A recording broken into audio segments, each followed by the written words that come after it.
Naalala niyo ho si Baste bumabanat? Kay Baste muna tayo. Bumabanat kay General Torre mga kababayan, bumabanat din kay Pangulong Bongbong Marcos. Ano po ang sagot sa kanya ng Malacanang? Hmm. Malacanang ayaw patulan mga banat ni Baste Duterte. Eh, wala namang kakwenta-kwenta mga bossing. Ano? Kesyo daw, napakasinungaling niyang taong niya si Bongbong Marcos. Sabi nga sa kanya ni General Torre, "Huy, mag-replay ka. No? Tingnan mo kung sino yung nagsisinungaling at nagpapakalat ng mga peke. Tatay mo yun. Di ba? Sinungaling. Eh, yang si Bongbong Marcos, napakasinungaling niyang tao na. Tingnan mo nga, eh si General Torre, oh, illegal na iniluklok bilang PNP chief. Nakalimutan yata mga bossing ni Max Alvarado. Ay! Uy, wag niyo tawaging Max Alvarado, kayo naman. Asan ba yung may nagkomento kasi Max Alvarado daw kaya napa-Max Alvarado din ako. Kamukha ba ni Max Alvarado? Oh, 'di ba? Kesyo daw po, wala namang binatbat niya si General Torre, wala naman daw kumbaga mahina at maliit po ang tingin nila kay General Torre mga kababayan. Ni-restbackan siya ni General Torre, baka nakakalimutan mo Baste, yung iniluklok ng tatay mo 1 star. Iisa yung nandito oh, iisa yung tala. 'Di ba? Kung makapanlait, eto si Baste parang hindi nag-iisip, 'no? May kahinaan din po ang utak. Oh, sabi dito, hindi na dapat pinapatulan ang mga banat ni Davao City, Mayor Sebastian Baste Duterte laban sa administrasyon at kay Pangulong Ferdinand Bongbong Marcos Jr. Tsaka ito 'pag bumanat si Baste, mga bossing, hindi niya ho kayang bumanat ng harap-harapan po. Hindi. Ang banat niya kailangan lalayo siya, kailangan malayong-malayo, kailangan mga ibang bansa pa saka babanat ulit. Napansin niyo ho mga boss, nung si Baste Duterte ayun nga nagkaharap sila ni General Torre, hindi ho makaimik yan, 'no?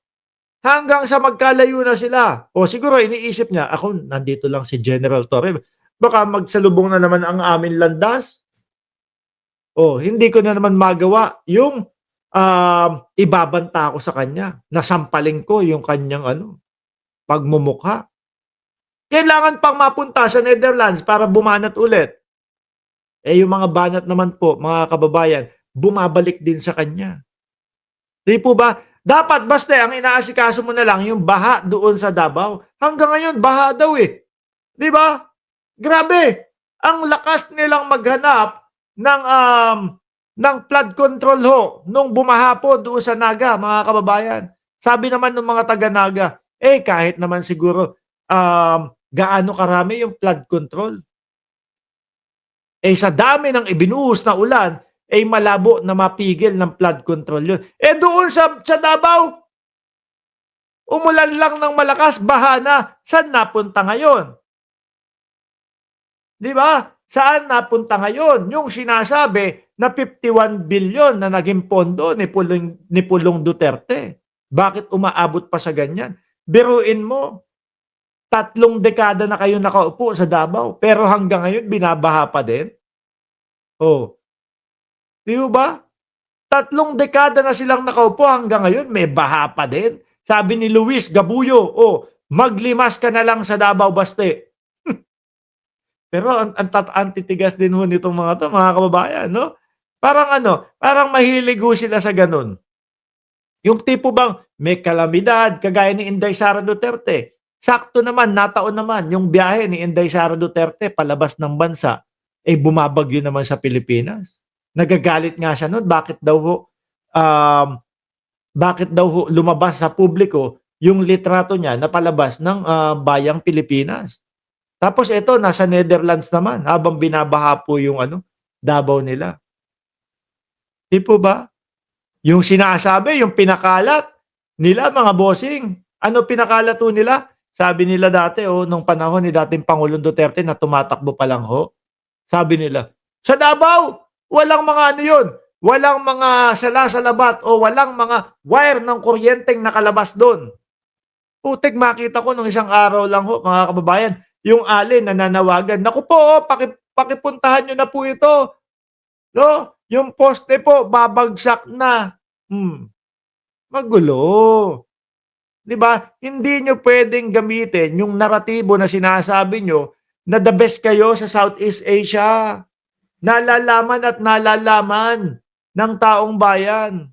Oh, ewan ko lang dun sa mga taga Davao, bakit, hanggang ngayon nakakapit dito sa mga ito. Eh, sige Duterte pa more, yan lang ang masasabi namin, 'di po ba?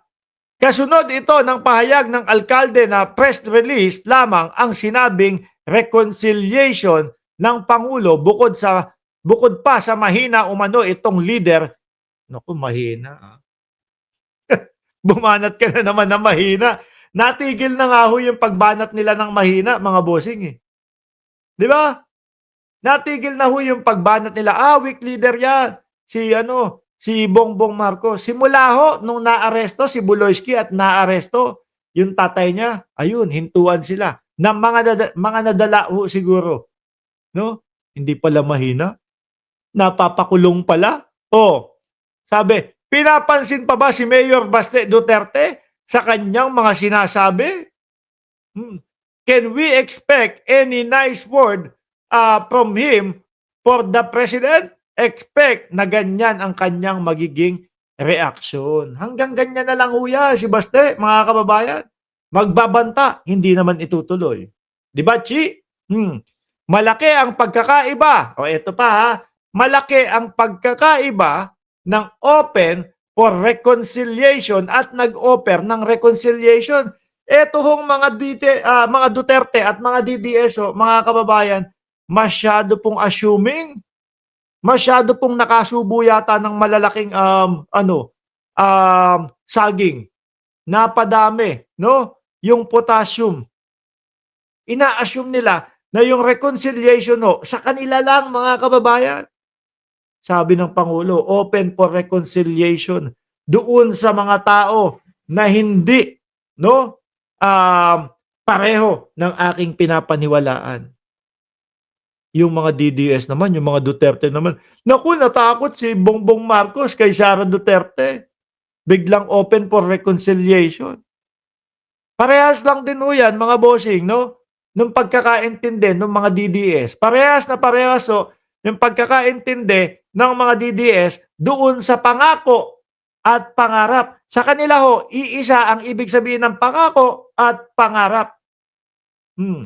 Dito din sa kanila mga kababayan, iisa lang din ang pagkakaintindi nila sa open for reconciliation at nag-o-offer ng reconciliation. Oo, mahihina ang mga tuktok. Puwede ko ding sabihin na mahina ang ulo ni Baste Duterte dahil hindi niya naiintindihan yung sinabing reconciliation ng Pangulo.